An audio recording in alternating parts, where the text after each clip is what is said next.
We met August 22nd, 2001. It was the fall semester of our senior year, and I'd never seen Jamen before. And usually when you're in the same major, you see the same people over and over again. So anyway, I was sitting in class waiting for class to start, and I could, see him in my peripheral vision in the hallway talking to other people. And I was like, who's this guy? I haven't seen him, not knowing that he was going to enter the classroom. So it was about time for class to start, and he did come in, and there was a vacant chair in front of me. And so he sat directly in front of me and introduced himself. And so, he's like, hey, I'm Jamen, and what's your name? And I said, well, my name is Artisha, but people call me Tesha. And he was like, well, nice to meet you. He said, but you have really beautiful eyes, and you have a beautiful smile. And I was like, okay, here we go, because, you're at college and, guys are trying to talk to you. But I could feel something different about him, and he carried like just another level of maturity, unlike so many of the other guys on campus. It was just something different and unique about him just from that introduction. So I remember feeling, I said, okay, just from this hello, there is a strong connection. I didn't know where it was going to lead, and I said to myself, either he's going to get on my nerves all semester, or I'm really going to fall in love with him. Seriously, like that's how I felt. And so we continued on with the class. He didn't say much to me during the class. And so then there was another class right after that. So it was right down the hall. Going to the other class, and he's in that class with me. So I'm like, wait a minute, what is the chances of this happening? So we sat like on the same row because the class was like set up in rows. So we sat on the same row, and it was kind of like, hey, good to see you, that type thing. And went through that class, not a whole lot of dialogue. And so that class ended, and there was one more class for that day. And the last class of the day was a 3-hour class. So that class was actually on the other side of campus at the library at the time. Go down to the library. He's there in that class. I'm like, wait a minute. Is this a joke? Is he stalking me? Because, the likelihood, of having 3 classes, back to back like that, with the same person is unusual, especially considering I'd never even seen him on campus before. So we had that class together, and so we went the entire semester with those 3 classes, and I remember it was on a Wednesday, 5 hours straight, just us.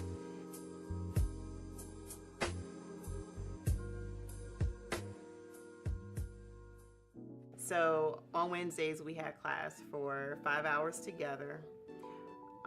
So in our education classes, because we were both education majors, there were a lot of partner assignments. So you had to do like tutoring students like in the Norfolk school system.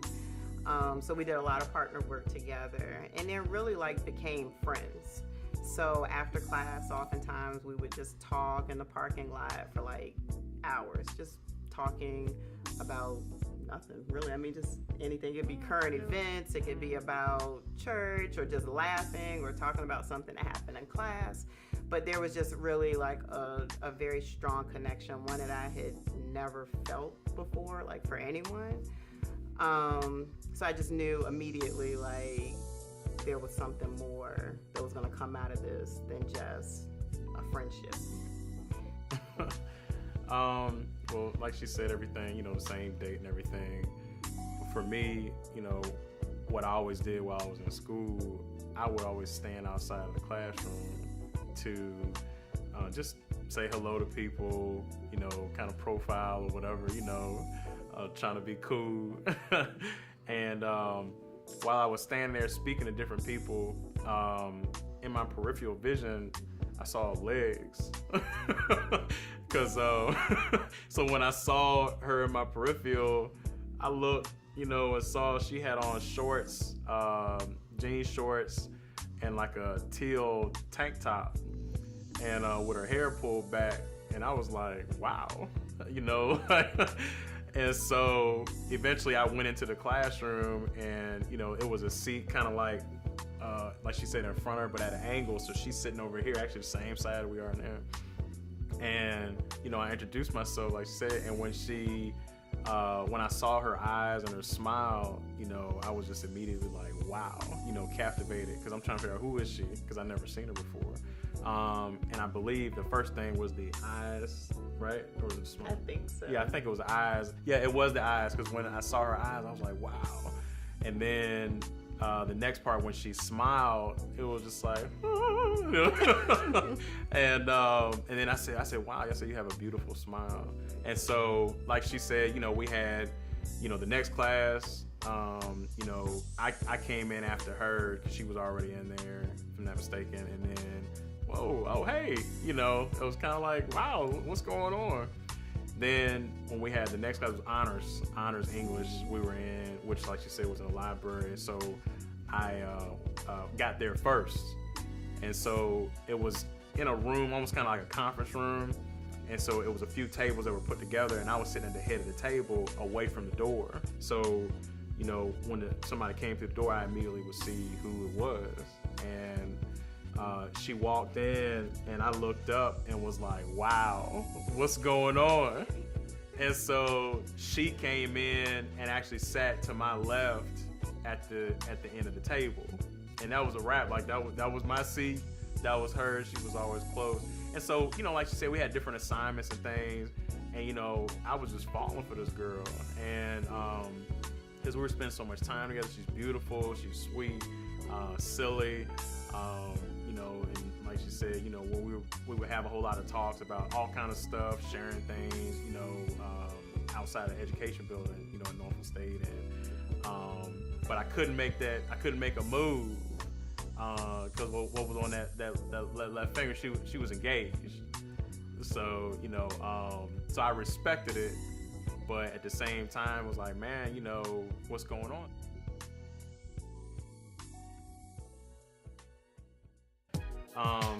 So basically, what happened one Saturday, my mother, she called and was asking how my classes were and so forth, and she said, well, did you meet anybody?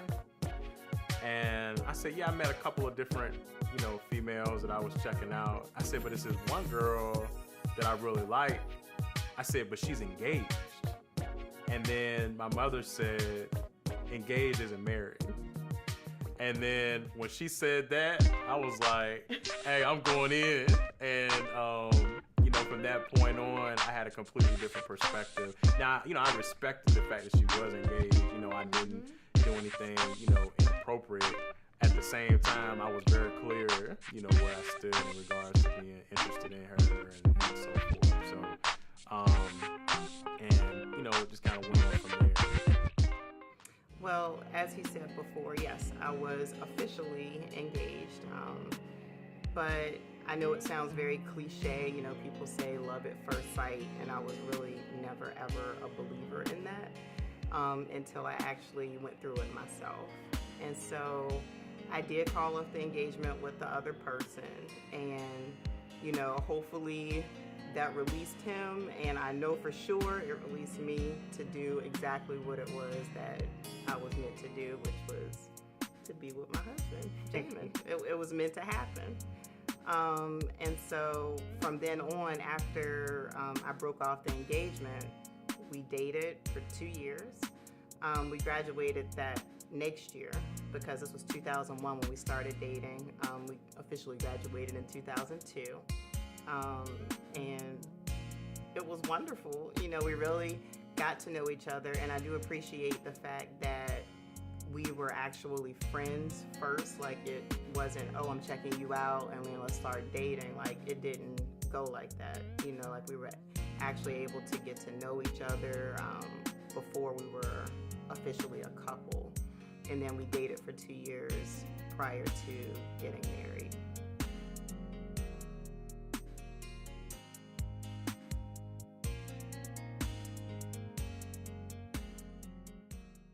Tesha and I, so after we graduated from school, I went back home to Dale City, and we were in a long distance relationship, we were just talking on the phone. And one day it was like, whoa, we've finished college, we've done everything we're gonna do, we have our careers lined up, why don't we just get married? And so some months went by. That was the beginning of 2003. Some months went by, and I found the ring that I wanted, but I put it on layaway because I didn't have all the money to do it, and I didn't have any credit. So by the time I paid the ring off, it was 2 weeks before the wedding day. But I wanted to at least give her that feeling of some type of proposal, because, why not just get married? Isn't really storybook. So I went to go pick her up at the apartment that she was living in, which eventually would be our apartment once we got married. And she was still getting ready and was in the bathroom or whatever, and I had the ring on me. And so while she was in the bathroom, I took it out of my pocket and put it in the couch. And so she came out, she was ready to go, and then that's when I said, hey, let's talk, and I said, man, I'm just really excited, you're gonna be my wife, and I really love you. And so then I got on one knee, I took the ring out of the pillow and presented her with the ring. And at that moment, I was like, hey, just trust me, it's a nice ring, just hanging there with me. Once I get it off layaway, you're gonna be happy. And so when I opened the box and presented her with a ring, that's when she fell out on the floor with me. And I'm like, well, hey, wait a minute, you can't be on the floor with me, I'm the one proposing. So my reaction, yes, caused me to be on the floor. Because I remember telling Jamen when we were talking about engagement rings, like I wanted something very modest, nothing flashy, simple. And he was totally against that. And as I've gotten to learn my husband, like when he gives me things, like he goes over and beyond what it is that I ask for, or he makes note of things that I say, and I'm really not looking for him to give me those things, and he does. And when he does do it, he goes all out. So I didn't know that about him then, but I know that about him now. And I can't say that's been a consistent thing since we've been married. So the ring that he got me, it just really threw me off. It was against everything I guess, well, not against, it was opposite of everything that I was expecting. And we just started in our career, so we didn't really have much money. So the ring just went against like our budget in my mind. The ring didn't match where we were in real life. So it was like a complete surprise. So I was just shocked. I was literally in shock. And so I was sitting on the couch. I went from sitting on the couch to like falling on to the floor. And then we both were on the floor. But it was a happy moment. A moment that I always remember, and I do remember that he gave me like a single rose. I remember there being a rose like on the coffee table. So, it may not have been the most flamboyant, proposal, but in my heart, it was perfect. We got married October 11th, 2003, at our former church, Refreshing Spring Church of God in Christ in Riverdale, Maryland. And I would say, we had a very modest wedding. It was nothing flashy or anything. Again, we're just newly graduated from college. But I will say that the support of our church family during that time was just remarkable. It was beautiful. It was amazing how everyone just jumped in because they wanted to see us married. They knew who we were. And everybody just pitched in and helped however they could. So, I'll always be very appreciative of that, just the love and support from our church family. Because we were not the type of couple who spent thousands and thousands of dollars on a wedding. It doesn't make you any more married if you get married at the courthouse or if you get married in a castle. You're married. So, yeah, the wedding was beautiful. Everything ran smoothly. It was the best day of my life. So a day I will always cherish.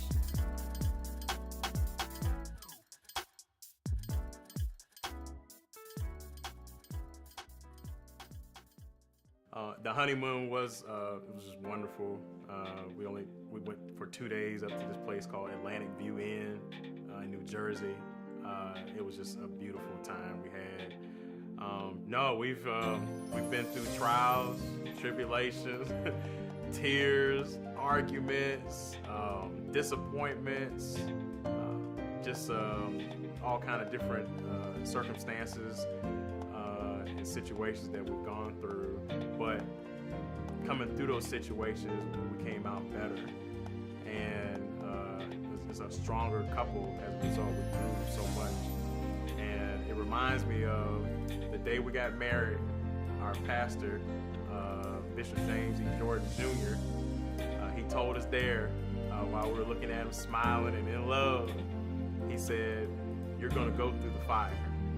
He said, "You're going to go through pressure and different circumstances and situations. It's really going to, try it." He said, "But that fire is not meant to destroy you. It's meant to make you more beautiful and more radiant." And so, hindsight being 2020, because I won't thinking about what Pastor Jordan said, when we're going through. But what he said, it stood and continues to stand true, that the fire that we went through made us more beautiful.